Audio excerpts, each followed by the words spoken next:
Vamos lá, né? 19 horas, pontualmente. Vamos dar início, né? A nossa grande live. Minha amiga Ana Cilélia, é aluna da Equação Certa, a primeira a entrar. Boa, Ana Cilélia, entrou até antes do Daniel, viu? Interessante. A Luz Aline, o Max Cardoso entrando. O Denilson Souza. Já meu amigo Daniel Martins aí está pela área. Para a gente dar início hoje a uma discussão bem interessante, né? Hoje a gente vai trabalhar um contexto histórico, ou contextos históricos, depende do ritmo que o nosso convidado nos dará, para que a gente trabalhe algumas ideias que são fundamentais não só para a construção de estruturas para você fazer redação, para você ir bem em vestibulares, mas a gente está também debatendo exatamente a respeito do que isso vai impactar na vida da gente. Então a gente vai trabalhar um tema hoje que é um tema bem interessante, que é a questão da pós-verdade, né? A gente vai trabalhar esse tema bem interessante para a gente poder entender de fato qual será o grande significado de tudo isso, tá bom? Então, esperando meu amigo Daniel Martins aqui aparecer, para a gente poder dar início à nossa live, né? Meu amigo Ralph,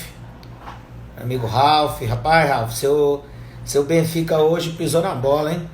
Precisava só ganhar do quase lanterna, e aí 0-0 deixou o Porto na frente ainda, né? Eita, Ralph, tá ruim. A Jéssica, o Abimael, o professor Jansen, meu amigo professor Jansen. Boa noite, Ralph, boa noite. Cadê meu amigo Daniel Martins, rapaz? Onde é que ele tá? Aqui ele se perdeu por aquelas regiões do Porto.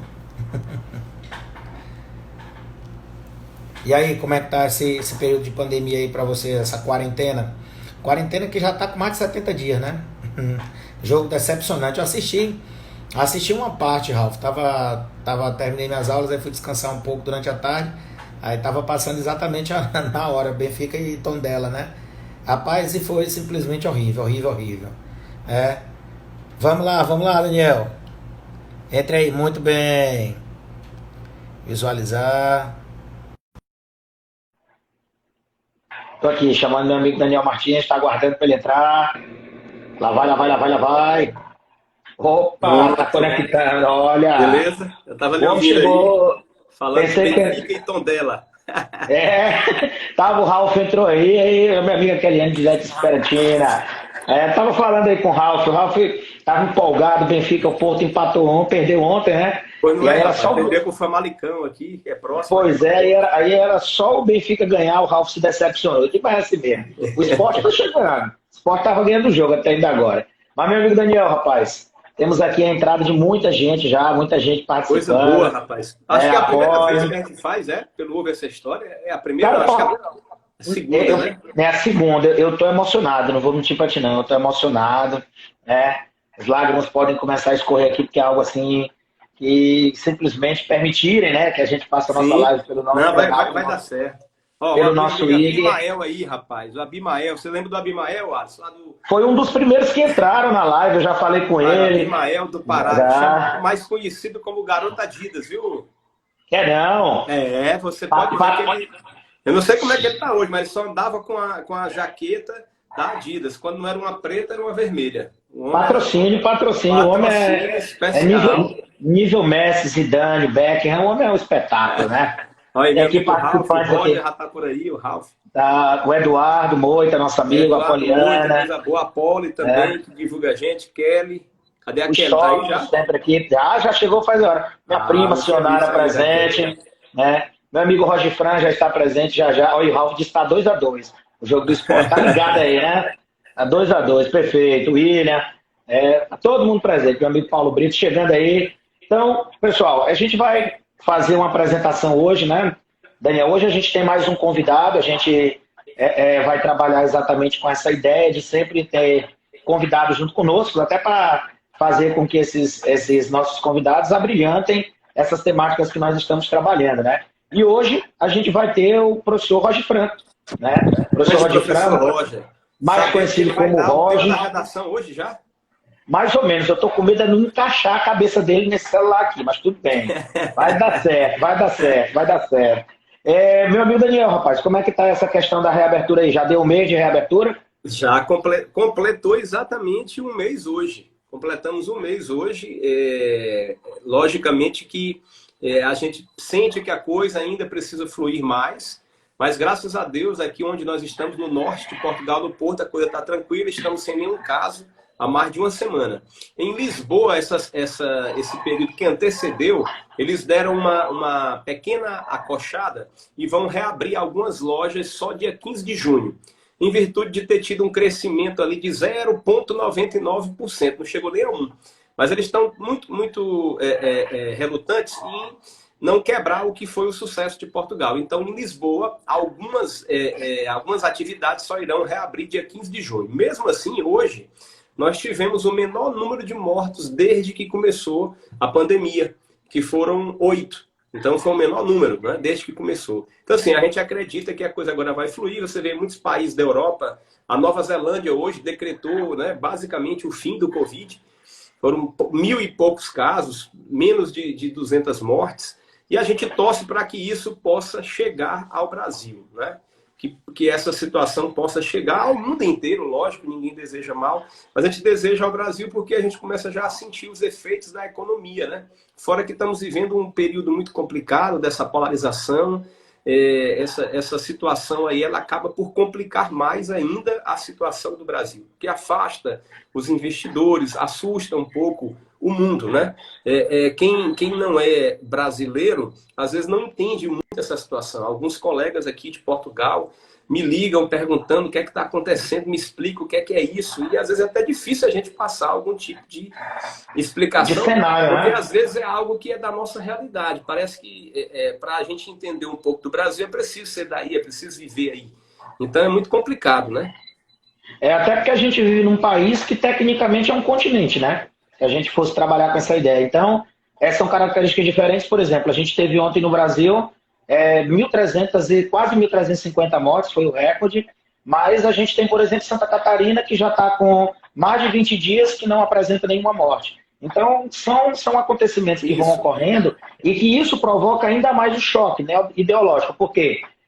Aquele estado está fazendo certo, esse estado está errado, esse estado é a favor do governo, esse estado aqui é contra o governo, e aí ficam aqueles ataques mútuos, né, onde simplesmente não se resolve absolutamente nada. E o contexto aqui, ontem eu estava vendo alguns dados que a gente teve uma queda de 18% da produção industrial, então, como você falou, a economia brasileira já está começando a sentir o peso.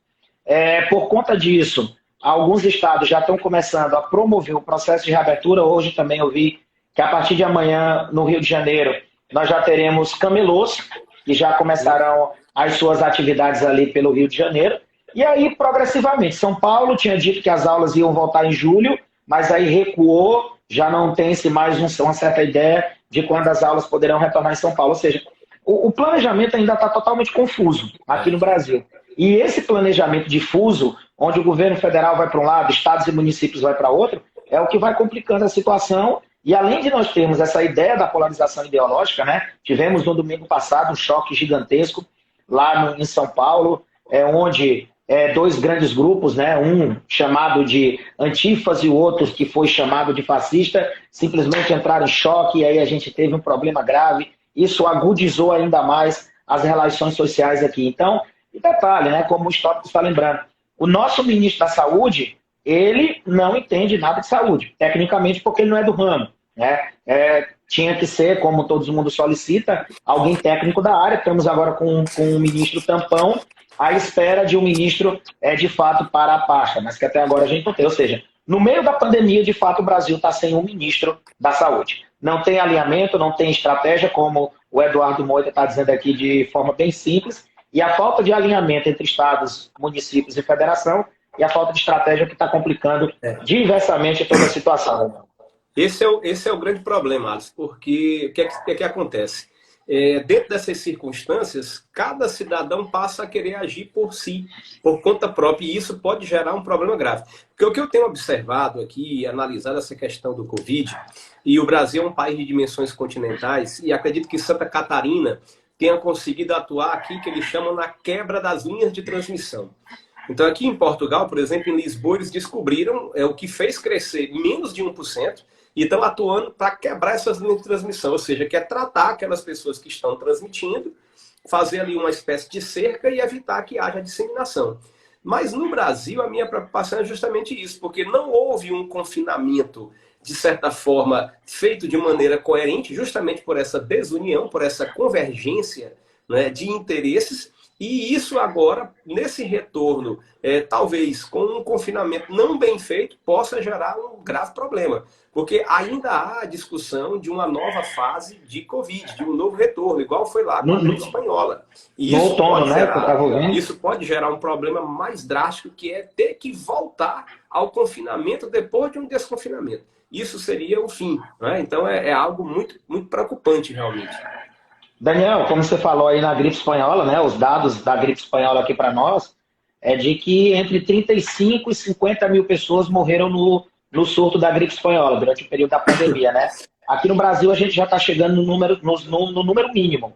Então a gente já ultrapassou 30 mil, com o número que nós tivemos ontem, a gente já ultrapassou essa marca e a gente se aproxima já a passos largos para uma quantidade similar à quantidade de mortes que nós tivemos lá naquele período da pandemia. Acho que só vamos, infelizmente, né? Isso não é algo que a gente deseja, a gente já vem dizendo isso há um bom tempo.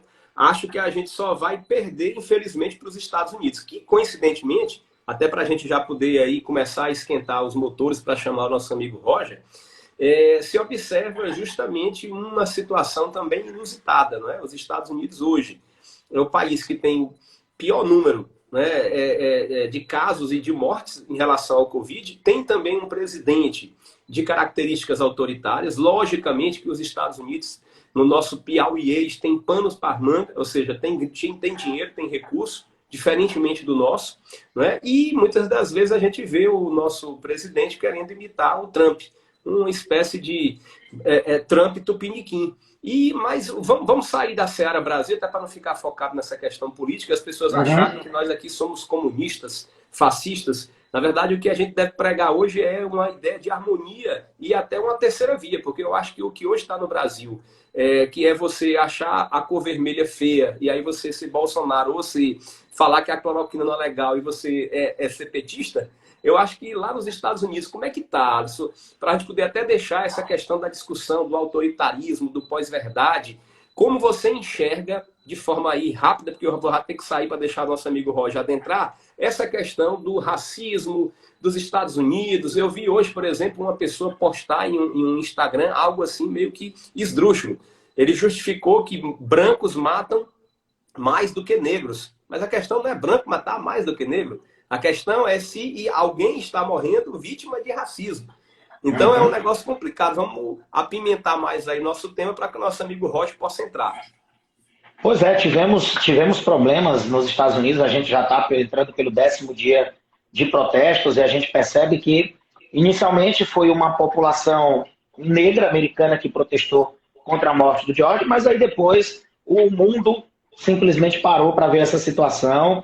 A complicação a cada dia que passa, ela vai só gerando aquela bola de neve. O discurso altamente autoritário e racista do presidente Trump complica ainda mais a situação, o que gera ainda mais animosidade. E agora até, primeiro era só populares, agora a gente percebe que nos Estados Unidos a questão ela passou para a parte de cima da pirâmide, né? A gente vê artistas, a gente vê jogadores de NFL, jogadores de hockey, a galera da NBA, todo mundo entrando realmente, fazendo discursos pesados, totalmente contrários às ideologias ao qual o presidente simplesmente esnoba, e a situação ela está tensa. Todo dia a gente tem atos, tem manifestação, a gente sabe que a Casa Branca tem um bunker. No domingo o Trump foi para baixo desse bunker, depois de quase 70 anos as luzes da Casa Branca foram apagadas, então a situação lá também está tensa. Temos para uma próxima live, né, Daniel? Onde a gente vai... uma próxima live, inclusive, até para chamar a atenção que mesmo com tudo isso,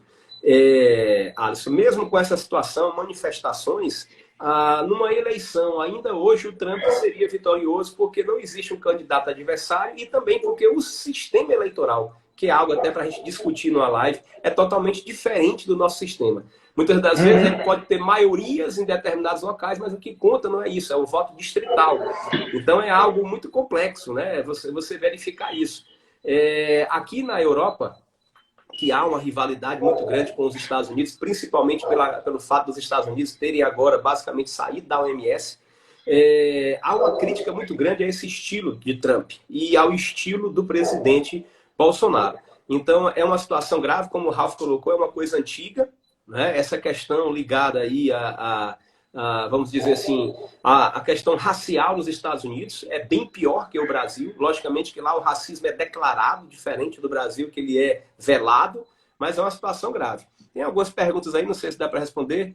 Professor, eu lhe digo que as bombas jogadas pelos anônimos abalou considerável pessoas. Não entendi.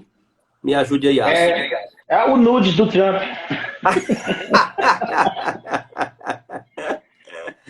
Um negócio ali.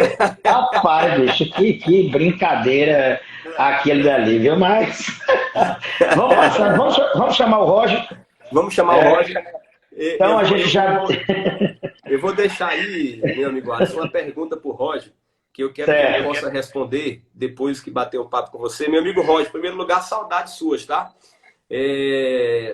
A gente não consegue incluir os três aqui, mantivemos contato até com o Instagram agora para liberar mais um terceiro. E pedimos para ele liberar para incluir 3, mas não dá. Então hoje é a vez do Roger e do Alisson ficarem, porque eu fiquei com o Eduardo da vez passada. Tá? Mas assim, Roger, me diga uma coisa. É algo que os alunos têm que ter entendimento não só da redação, mas o modelo do Enem hoje é adotado por um estilo de governo. E esse estilo de governo não vai pautar o tema da redação e nem as questões históricas ligadas às questões sociais. E aí? Se um aluno se emocionar, não gostar do Bolsonaro, ele não pode, por exemplo, expor isso numa redação, não é, Roger? Porque senão ele pode se dar mal pela banca que vai corrigir. Como é que deve se posicionar? Isso aí até eu tenho interesse em saber, tá? Então, vai lá, Roger. Valeu, meu amigo. Eu vou sair aqui para você tomar de conta. Daniel não vai embora, não. Daniel vai ficar aí nos comentários participando. Beleza? Vamos lá, Daniel. Um abraço. Bora lá, meu amigo. Abraço, Daniel. Valeu. Bora, Roger. Manda a solicitação, meu irmão, para você entrar. Ou seja, vocês estão vendo aí que a situação ela é quente, né? Uma situação interessante. O professor Stanley, de Filosofia e Sociologia, está aqui com a gente também. E é um cara que gosta também dessa temática, essa ideia filosófica. E essa ideia que a gente vai trabalhar hoje, a ideia da pós-modernidade, ela é uma coisa bem interessante, né? Um neologismo que vai surgir. Estou esperando meu amigo Roger aqui mandar a solicitação, exatamente para que a gente possa começar a discutir, né? Para que ele possa explicar, junto com a gente aqui nesse debate, quais são as importâncias dessa ideia da neologia da pós-verdade e de que maneira isso pode ser aplicado na nossa redação, tá bom? Então vamos lá. Minha cunhada, Thaís Carvalho, presente, abraço, cunhadinha. Vamos aqui, o professor Roger mandou a solicitação. Vamos lá, espera o homem, tá conectado. Fala, moleque. Fala, menino. Já encaixou perfeita. Coisa maravilhosa. Tranquilo? Como é que você tá, rapaz? Tudo bom? Graças a Deus, na Santa Paz. E aqui tentando fazer o possível para manter a rotina da sala de aula online, né, cara? Dando atenção aos meninos no curso. Enfim, a gente não pode parar. A gente sabe até que, digamos assim, mais do que triplicou o número de tarefas, né? Porque a gente sabe que é diferente.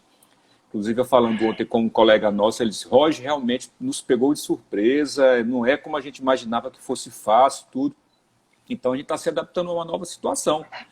E assim, tirar o proveito disso. A gente sabe que dessa situação que foi trágica, negativa, essa questão da pandemia, a gente vai tirar proveito disso porque eu acredito que muitas tarefas, Alisson, da escola, professores, reuniões, elas podem ser feitas agora a partir de videoconferências, entendeu? A gente é possível. Entendeu? Muita coisa que a questão de papel, né? Tudo. Essa burocracia ela foi claramente agora visto que pode ser minimizada. Mas ó, antes da gente discutir, aqui nós temos pessoas que nos acompanham de Fortaleza, de Goiás, da Bahia, de Fortaleza, de Portugal. Se apresente, quem é o professor Roger? Tá, galera, boa noite. Aquela formalidade, né? Rapaz, é o seguinte, eu sou o professor Roger, sou professor de redação aqui de Teresina, tá certo? Já conheço aí esses companheiros há muito tempo, acredito que a gente tenha começado no mesmo período. Estou com aproximadamente 21 anos de sala de aula. Fala baixo, fala baixo. 2 décadas, sendo o primeiro ano, Alisson, o primeiro ano eu dei aula de literatura e gramática, no primeiro ano. E a partir do segundo ano de sala de aula, eu passei a trabalhar com redação, simplesmente com redação, produção de texto. Ou seja, tem só quase 2 décadas trabalhando 2 décadas com só com redação, produção né? de texto, isso. Inclusive, assim, digamos, período em que foi estabelecido o primeiro Enem, até hoje, tenho acompanhado todas as mudanças, desde o primeiro Enem, desde que ele passou a valer em 2009, e sempre procurando trabalhar em cima disso e, claro, dos outros vestibulares com produção de texto, como o Unicamp, né? Já fiz 5 treinamentos na Unicamp, né, para o vestibular da Unicamp, sendo 2 para o Enem. Enfim, a gente tem alguma coisinha para oferecer para essa garotada, tá bom? Perfeito, perfeito. Pode responder a pergunta do Pode. Daniel, não? Tá? Pode, já começa rasgando, porque a gente já disse que o tema da live é a pós-verdade. Então, Isso. esse neologismo e essa estrutura, de que forma você vai aplicar na redação, Roger? Tá. Aqui é o seguinte, Alisson. Primeiramente, o Daniel perguntou o seguinte, né, com relação à temática, como é que o aluno deve se posicionar se de repente surgir alguma coisa em que ele possa interferir ou de repente questionar a postura do nosso presidente, tá certo? Do nosso presidente. Então, assim, eu acredito, Alisson, que como é a questão do Enem especificamente, como foi colocado pelo Daniel, é uma questão de governo, que eles não coloquem um tema como esse de hoje, por exemplo. Eu não acredito que eles não façam isso. Esse tema aqui é interessante. Sem polêmica, sem polêmica. Sem polêmica, com certeza. Tá? É um tema frio, vamos dizer assim. Um exemplo que eu trabalhei com os meninos essa semana, a questão da criptomoeda e o efeito econômico hoje. É um tema interessante, entendeu? Um tema fechadinho, tudo não vai trazer problema. Questão de, digamos assim, de uma economia colaborativa. Então, acredito que os temas venham mais nessa vertente. Essa vertente não... Coisa mais light, né? Isso, que é para evitar especulações. Especulações, entendeu? Divergências de opiniões, conflitos. Os 2 últimos Enems, a gente está vendo que o negócio está pipocando aqui no Brasil desde 2013, Roger. E os 2 últimos Enems, eles trabalharam com cinema, né? Acessibilidade. Isso, acessibilidade, essa ideia, essa questão assim, mais ligada... Mais suave, social, mas de caráter mais suave, né? Dois últimos temas, Wallace, para você ter uma ideia, foi a questão da democratização do acesso ao cinema, né? Uhum. E o outro foi relacionado a algoritmos, não é isso? A questão dos algoritmos, né? A questão do comportamento do usuário sendo comandado pelos algoritmos, aquela coisa de você acessar a internet e por muito tempo você fica tendo acesso, ou sendo jogados pop-ups nas suas páginas, exatamente porque você teve acesso a uma determinada mercadoria, uma determinada postura, entendeu? Então, eles estão, de certa forma, nos últimos anos, estão mudando um pouco essa questão mesmo, essa temática, né? Esse recorte temático, sem muita polêmica. A gente pode ser pego de surpresa, mas é o que se tem mostrado, né? Entendeu? Perfeito. Então, a resposta para o Daniel aí foi de maneira bem efetiva, né? Acho que o Daniel se sentiu satisfeito com a sua resposta, que vai ser aquela redação um pouco mais light para não ter tanto embate social, né? Você está vendo aí que seus alunos aí estão adoram, né? Estão papocando. Pergunta mais, Roger. Tá. Passando aqui, a gente já está com 22 minutos correndo. Tá. Vamos iniciar, de fato, aqui a nossa ideia, né? A temática é a pós-verdade. A gente trabalha muito com a questão da verdade e da mentira, né? As pessoas estão mais acostumadas com isso. Você tem a verdade, que é a questão moral, a questão ética, individual, e você tem a verdade histórica. Por exemplo, eu trabalho com a verdade histórica, que são construções através de experiência, através de estudos, e você vai construindo com o passar do tempo aquela caracterização de um período histórico. Eu trabalho muito com isso, né? A questão da verdade é mais dentro de um passado histórico, onde o experimentalismo e o racionalismo é importante para a gente criar a tal da dinâmica. Mas, Roger, essa ideia da pós-verdade, filosoficamente, essa pós-verdade, como é que ela pode hoje ser interpretada na nossa realidade? Alisson, eu acho até interessante assim, a gente fazer, dentro até da sua frente, entendeu? Da sua área, a gente fazer um resgate da questão dessa questão da pós-verdade. Eu peguei inicialmente, aqui uma definição da Universidade de Oxford. Todo ano ela elege uma palavra. Ela elege uma palavra para a língua inglesa. Então, em 2016, ela elegeu exatamente a expressão post-truth, que é exatamente pós-verdade. Né? Sim. E a definição que foi dada de pós-verdade, a partir dessa expressão, foi o seguinte: é aquela ideia que corresponde às circunstâncias, tá certo? Nas quais fatos objetivos têm menos influência em moldar a opinião pública do que apelos à emoção e a crenças pessoais. Então, tipo assim, a questão da razão, a razão ela é deixada de lado, não se leva em consideração a razão, o bom senso, e se apela para questões emocionais, né, opiniões pessoais e emocionais. Tá? Questão messiânica, questão emocional, tudo isso entra em questão. Isso. Então, assim, embora ela seja uma questão recente, essa questão da pós-verdade aqui para a gente, né, digamos assim, uma palavra de 2016, mas ela não é tão recente, essa questão da pós-verdade. Nós tivemos casos anteriores, digamos assim, 2004, 2008, entendeu? Mas, assim, é interessante também, Alice, que na história nós tivemos alguns casos relacionados à ideia de pós-verdade. Por exemplo, aquela ideia defendida pela igreja na Idade Média de que a Terra era plana, tá certo? Aquilo tinha que ser levado em consideração, né? Quem contestava, inclusive, era levado à fogueira, não é isso? Somente com Galileu Galilei, que inventou o telescópio, foi que ele quebrou essa ideia de que a Terra é plana, né? Então, assim, a ideia que eles que se defende, a questão da pós-verdade, aquela ideia, eu acredito que seja uma ideia defendida, digamos assim, e não contestada, tá? Não pode ser contestada, porque senão gera confusão, gera violência, inclusive até morte.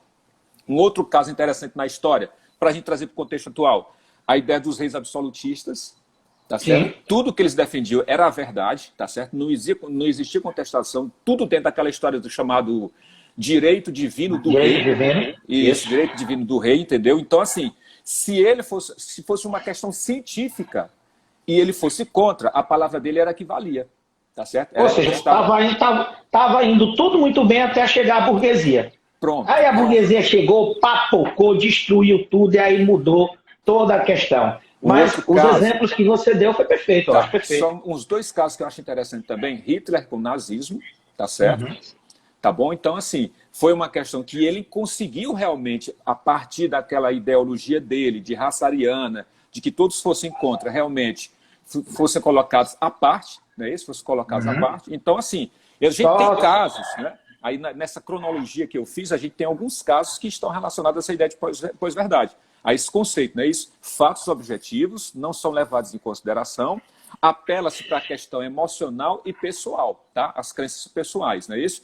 Aí, hoje, né? Hoje, como você sabe, a gente tem essas questões relacionadas ao incremento das redes sociais, né? A pós-verdade, ela tem se manifestado muito nas redes sociais, né? Aí a gente faz uma relação de pós-verdades com fake news, com mentiras, com factoides, tá certo? Boatos sobre figuras públicas, né? Sobre um profissional político, digamos assim, começa a se levantar questionamentos sobre a vida dele, tá certo?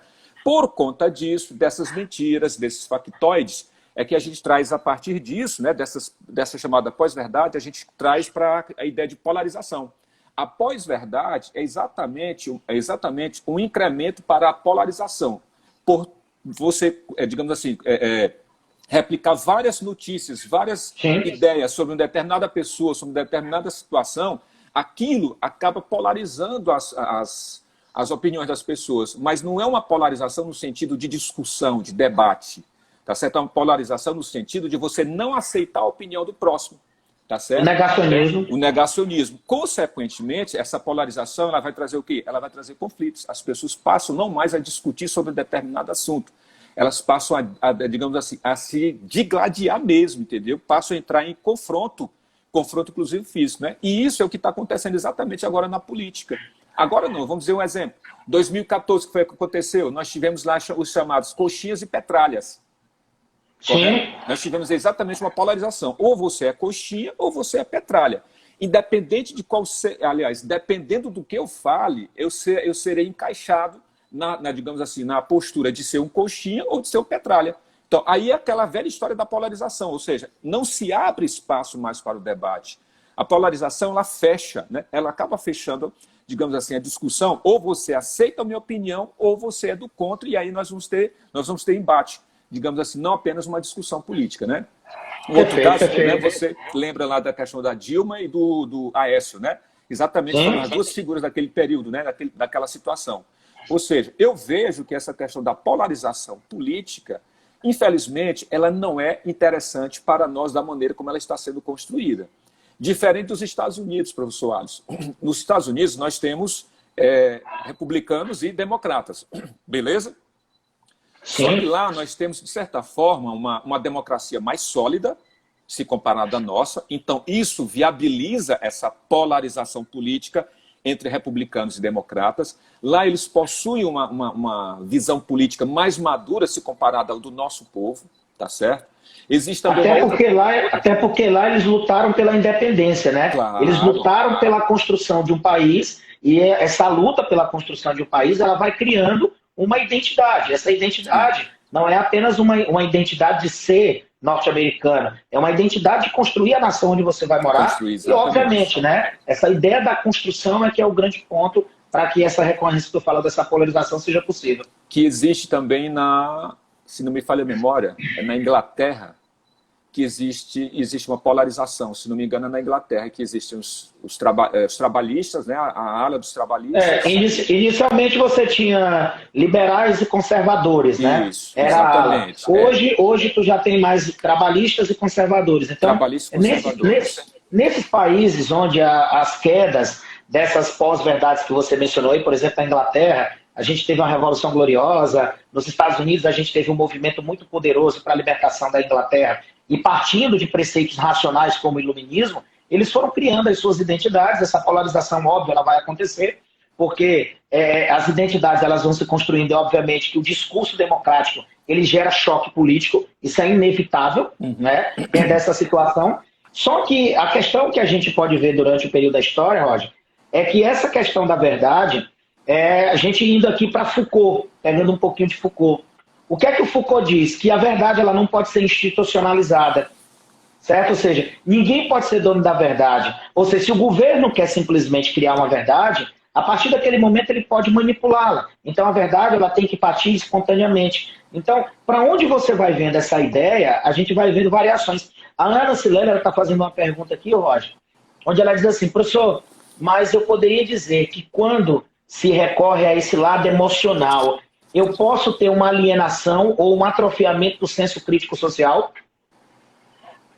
Só 100%. Na minha opinião, eu acho que no momento que você usa apenas os aspectos emocionais, aspectos religiosos, e que deixam de lado a questão racional, técnica, científica, obviamente que o atrofiamento da crítica social ela acontece e, por conseguinte, o processo de alienação ela pode, de fato, se concretizar. O que você acha, meu amigo?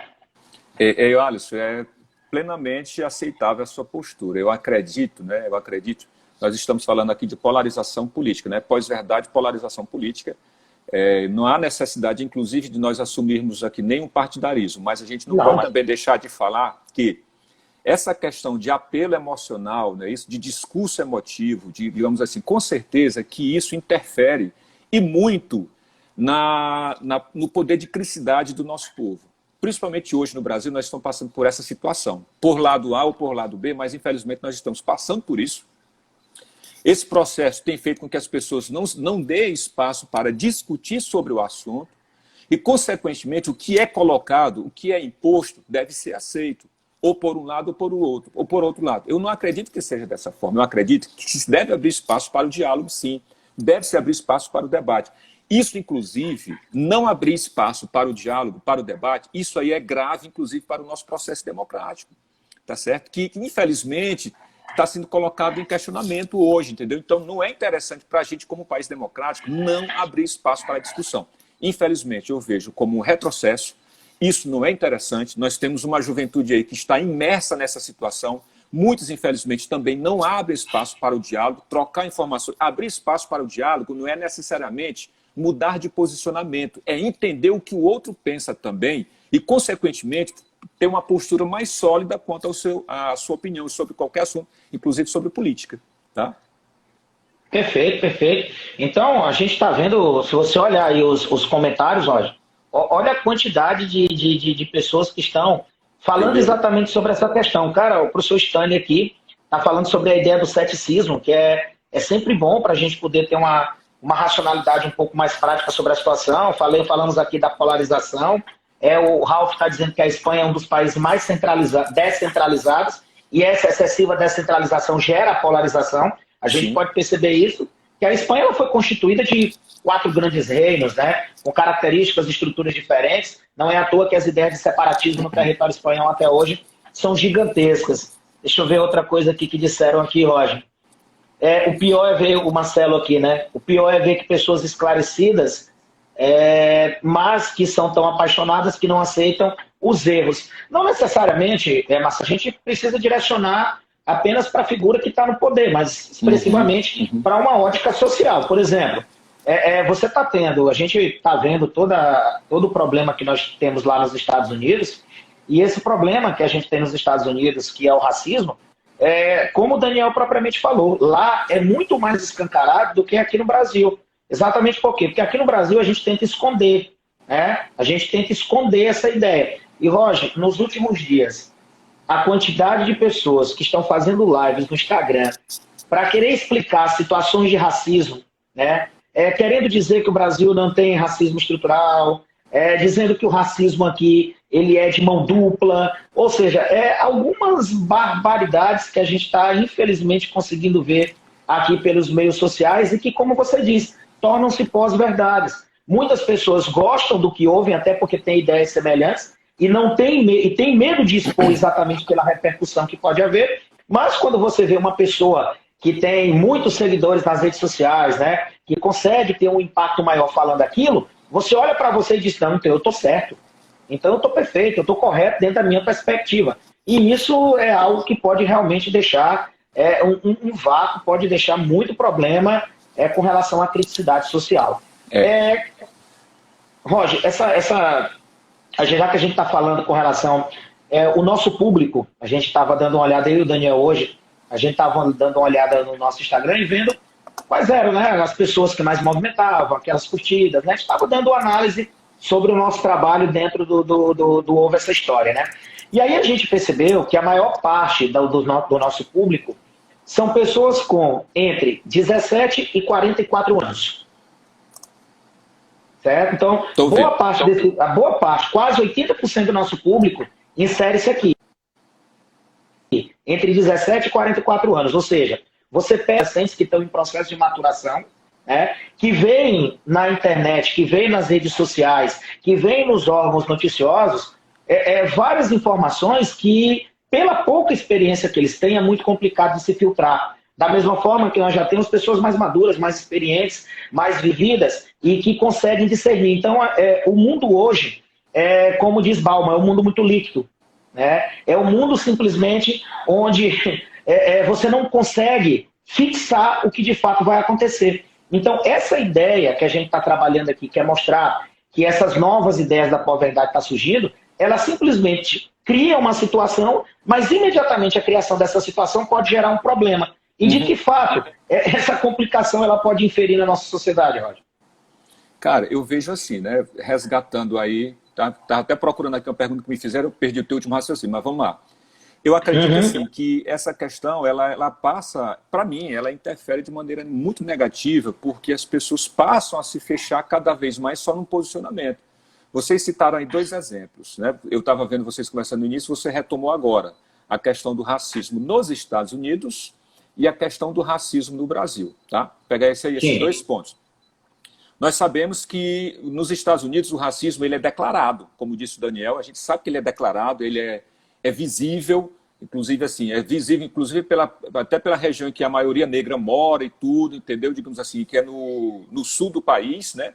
Mais especificamente, que é a região mais pobre, tá certo? Que é na região sul, é isso? Que era onde você tinha a economia agrária, a economia de plantation, onde durante o período colonial, lá naquelas áreas, a gente teve o tráfico de escravos muito forte para lá, Roger. Isso, até pela proximidade, né, com as outras regiões no globo. Da América. Isso, da América, mais especificamente. A exemplo, nós temos lá em Miami, por exemplo, não se fala em inglês praticamente, lá se fala em espanhol. Predominantemente é o espanhol, pela questão da imigração, né, dos cubanos e outras regiões, enfim. Tá certo? Aquelas ilhas ali. No Brasil, a questão do racismo ela é uma questão velada, e eu concordo com o Daniel. Aqui, infelizmente, quem é racista não assume que é racista. E esse discurso ele acaba sendo, digamos assim, manifestado no país como um todo.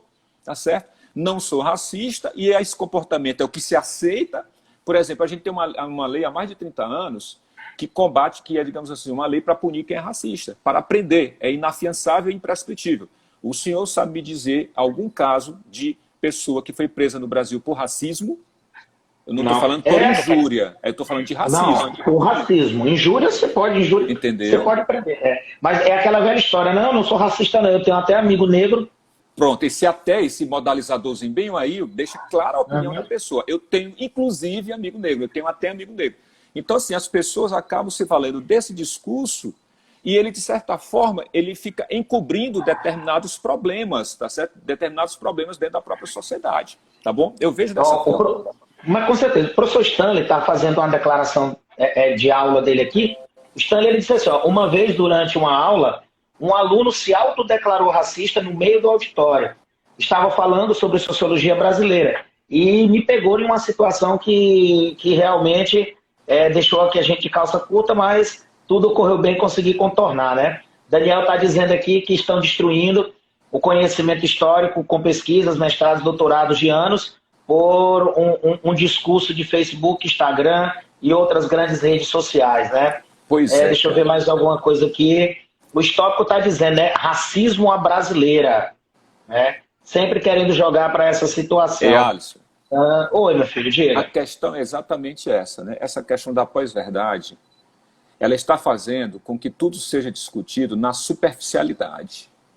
As pessoas não querem mais buscar fontes, tá certo? Para ver realmente o que está acontecendo, procurar fontes com muita veracidade, não querem ler mais sobre determinado assunto, não querem discutir mais sobre determinado assunto, procurar base, procurar embasamento para que se possa assumir uma postura, tá certo? É procurar base mesmo, base científica, base legal, digamos, se instruir para que possa assumir um posicionamento.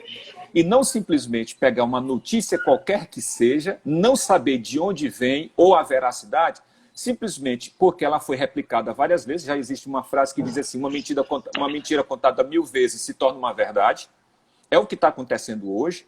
As pessoas não querem mais ir atrás, só querem assumir. Não, eu gosto disso, essa postura compete a mim, eu gosto desse posicionamento, eu vou assumir esse posicionamento. E replica. Infelizmente é o que está acontecendo hoje. A pós-verdade está trazendo isso para a gente.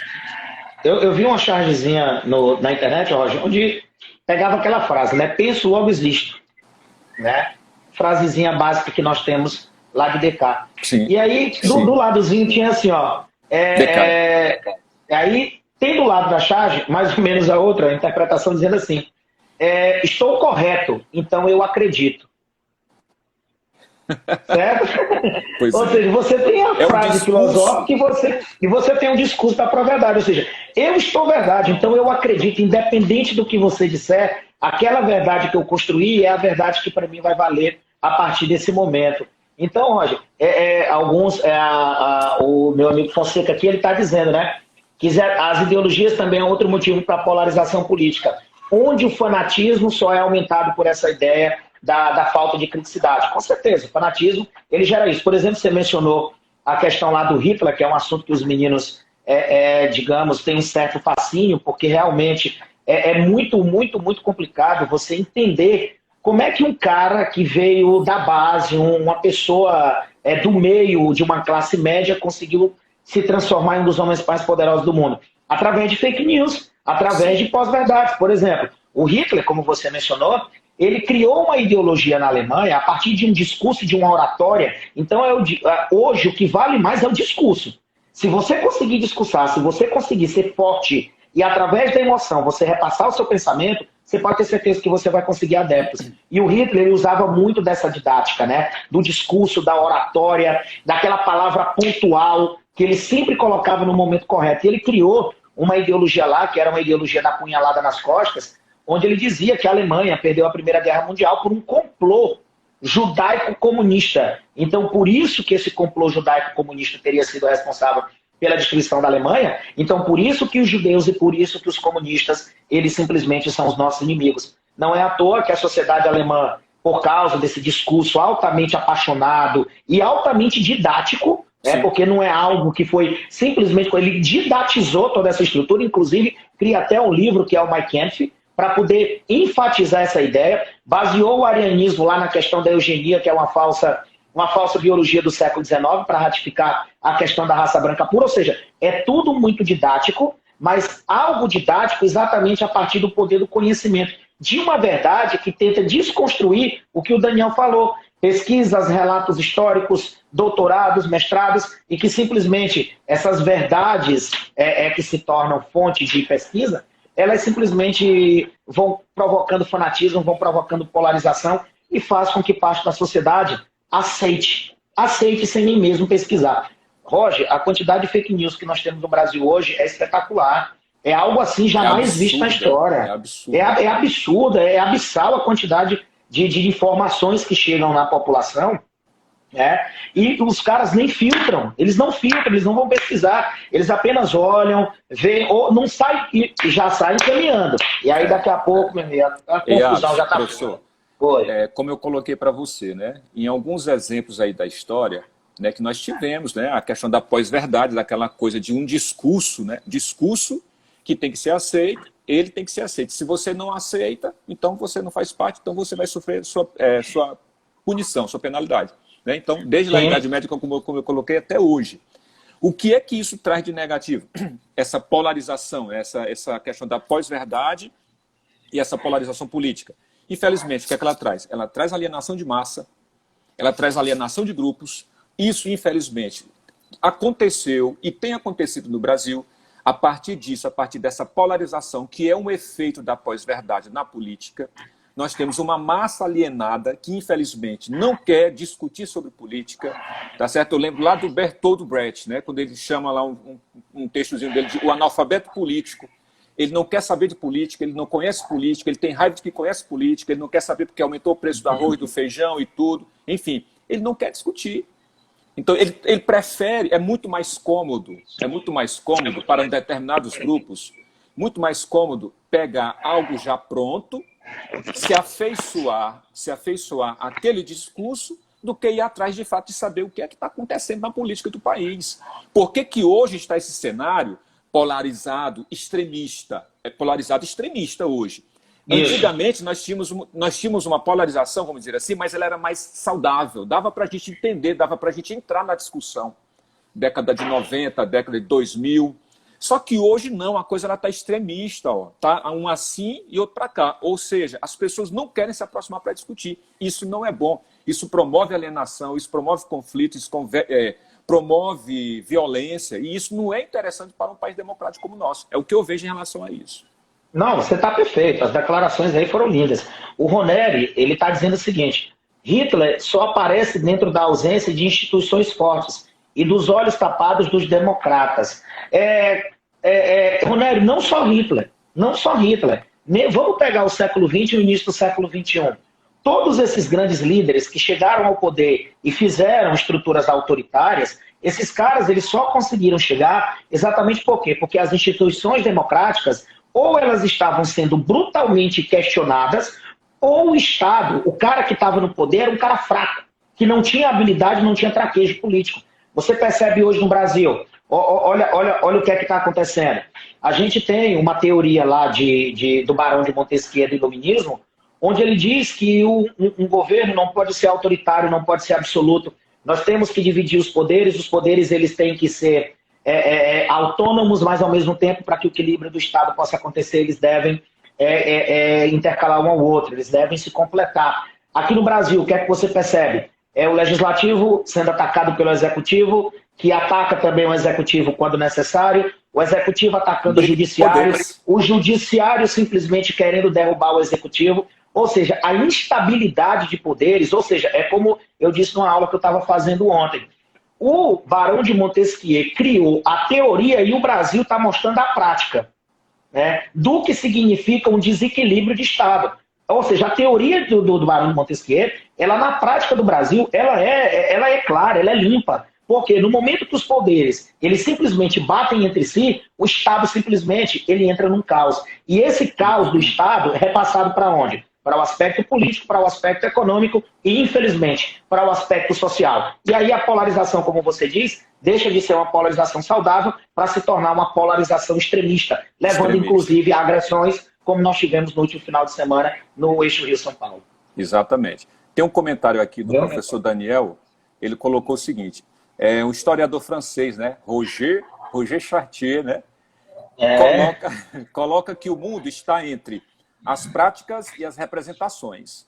Ou seja, que hoje há uma construção de um discurso para um determinado grupo. E é o que está acontecendo hoje na realidade de vários países, e aqui no Brasil já acontecia isso, e hoje, infelizmente, ainda acontece, tá certo? Ou seja, é uma representação de alguma coisa, como disse o Daniel, e não simplesmente a prática. Porque se a gente tivesse política ao pé da letra, se nós estivéssemos dentro de um processo político, de fato, não estaria acontecendo o que está acontecendo hoje no país. Nós não teríamos influências de fake news, de factoides, de mentiras, de boatos. Nós não teríamos robozinhos replicando informações sobre A ou B dentro da internet, fazendo com que as pessoas acreditem naquela divulgação em massa de informações. Então, enquanto a gente tiver essa superficialidade, enquanto as pessoas não pararem, a palavra é essa, a expressão é essa, enquanto o brasileiro não passar a tomar gosto, de fato, pelo que é política na essência, infelizmente nós vamos ter muito esse comportamento. E isso não vai parar por enquanto, entendeu? Roger, pra gente, você está dizendo, enquanto o povo brasileiro não parar, né? Mas eu acho pouco provável que nesses próximos 20, 30, Também. 100 anos isso aconteça. Por quê? Porque o brasileiro, tecnicamente, ele sempre foi excluído dos debates políticos, né? A estrutura política do Brasil sempre foi uma estrutura elitista que excluiu as massas, ou seja, há pouco mais de 100 anos nós tivemos a criação do voto direto, mas votos diretos no Brasil sempre tinha aquele asterisco, né? Homem acima de tantos anos, alfabetizado, aí depois analfabetos puderam participar, público feminino vai entrar na década de 30 por causa das reformas que Vargas fez, ou seja, essas reformas democráticas no Brasil, elas são muito novas, e além de serem novas, a todo momento elas são testadas. Por que elas são testadas? Porque como o Brasil é um choque político entre oligarquias que governam esse país desde a sua formação, no momento que essas oligarquias elas entram em choque, o poder político ela totalmente se desorganiza. Não é à toa que tu olha a República Brasileira. A República Brasileira ela tem pouco mais de 120 anos, e nesse período a gente já teve a República da Espada, uma república oligárquica, uma era Vargas que se dividiu em 3 períodos, uma nova república, uma ditadura militar e uma nova república. Ou seja, olha a quantidade de divisões que nós temos, ou seja, a instabilidade política é total. O problema, claro, do Brasil é que muitos historiadores dizem, primeiro, é a falta de educação do povo, porque o povo sempre foi alijado desse processo, e um povo que não é educado não pode ter senso crítico, certo? Então, o primeiro ponto vai aí. E o segundo ponto está onde? Está exatamente na questão da participação política. Política no Brasil é discurso, é questão de mesa de bar. Ou seja, se discute política como se estivesse discutindo qualquer assunto em mesa de bar. Ou seja, a razão ela é sempre sobreposta pela emoção. Os discursos emocionais, elas são muito mais norteadores da política brasileira do que a própria racionalidade. Tão tal que presidentes que foram, digamos assim, um tanto quanto didáticos no Brasil, né, que quiseram colocar a coisa meio Caxias, a coisa meio estruturada, você olha que você dificilmente encontra no Brasil. Sim. Dificilmente você encontra. O Marcelo está dizendo aqui, né, vocês não acham que essa polarização acirrada dessa forma não é por causa da postura do presidente? Olha, Marcelo, eu não vejo só, vamos jogar a culpa no presidente. Não, a gente não pode jogar a culpa só no presidente, não. Isso é algo que existe na sociedade brasileira desde sempre. Desde sempre. Olha a história do Brasil e tu vai perceber que essa polarização ela fica oscilante. Ó. Tu tem um momento que a polarização, como o Roger Santos chamou, é uma polarização saudável. Mas vai chegar um momento que chega um cara que está no poder, que agrada as massas, onde a elite não gosta dele, vamos usar essa expressão mais simples, e aí a elite começa a montar sistemas para instabilizar a democracia e para simplesmente quebrar a estrutura política que existe. Então, como aqui no Brasil a gente sempre tem essa instabilidade, jogar a culpa só no atual presidente eu também acho um pouco de exagero. Apesar dele cooperar bastante. Mas eu acho exagero jogar tudo em cima dele. Tá bom? Até porque, assim, se a gente tem esse tipo de postura pelos nossos representantes, é porque eles viram oportunidades para agir dessa forma. Por exemplo, Por que eu tenho problemas com pós-verdade, né? Eu tenho problemas com fake news, eu tenho problema com factoides, que isso tudo é repassado e, consequentemente, isso influencia diretamente lá na política, tá certo? Isso traz uma polarização política, como você colocou, o Alisson. O problema não é nem tanto o nosso representante, o problema é porque nós mesmos, brasileiros, vamos ter que colocar a mão na cabeça e admitir que, de um modo geral, a gente não quer debater política, levar a sério o que é política. Então, abre-se um espaço para mentiras, entendeu? Para jogo de inverdades. A internet, como você disse, está cheia. Diariamente, temos não sei quantas mil por dia. E as pessoas passam a acreditar. Por que passam a acreditar? Porque não sabem realmente, não para, de certa forma. Não, eu vou parar um pouco da minha vida para eu assumir a minha postura como cidadão politizado. A questão é essa. Muitos não querem fazer isso. Consequentemente, nós temos aí uma polarização que hoje não é saudável. Infelizmente, é o que está acontecendo. Né? Pelos últimos acontecimentos, a gente percebe que a tendência, Roger, é piorar mais um pouquinho, né? Se não houver, digamos assim, diálogo, se não houver um baldezinho d'água jogado nessa fogueira, sabes o que seria a tendência é piorar. Esse baldezinho de água seria, de repente, nós temos eleições nos Estados Unidos, né? Nós vimos aí um grande problema para o Donald Trump, essa questão do racismo lá, agora com a morte daquele cidadão negro, não é isso? O Floyd. Floyd. Então, assim, ou ele se pronuncia de tal forma que não fique evidente esse discurso dele extremista e não preocupado com as massas, ou ele não consegue, se ele não mudar esse discurso, a reeleição. Ele não conseguindo a reeleição, a gente percebe assim uma luzinha lá, digamos assim, de essa extrema-direita, que não é para todos, como a gente percebe aí, já dando uma opinião, ela passa a perder espaço. Esse tipo de postura, esse tipo de comportamento, ele passa a perder espaço no cenário político. Tá? É como se fosse um ciclo, não é isso? Então é como se fosse um ciclo. Consequentemente... Coordenação vem lá de cima. A maior potência mundial é que determina as ações. Então, você olha, você vê um presidente que tem uma postura extremista racista, muita gente que tem essa ideia que consegue chegar ao poder diz, se esse cara pode, então a gente está do lado dele, está dando certo, vamos continuar. Entendeu? Então, assim, nós temos, querendo ou não, a nossa história política, ela também ela se relaciona muito à história de outros países, hoje. Então, assim, existem possibilidades de mudança no cenário internacional, como aconteceu nos últimos anos. Então, isso aí também pode influenciar, de certa forma, no comportamento do cidadão aqui com relação à política. E a live está acabando.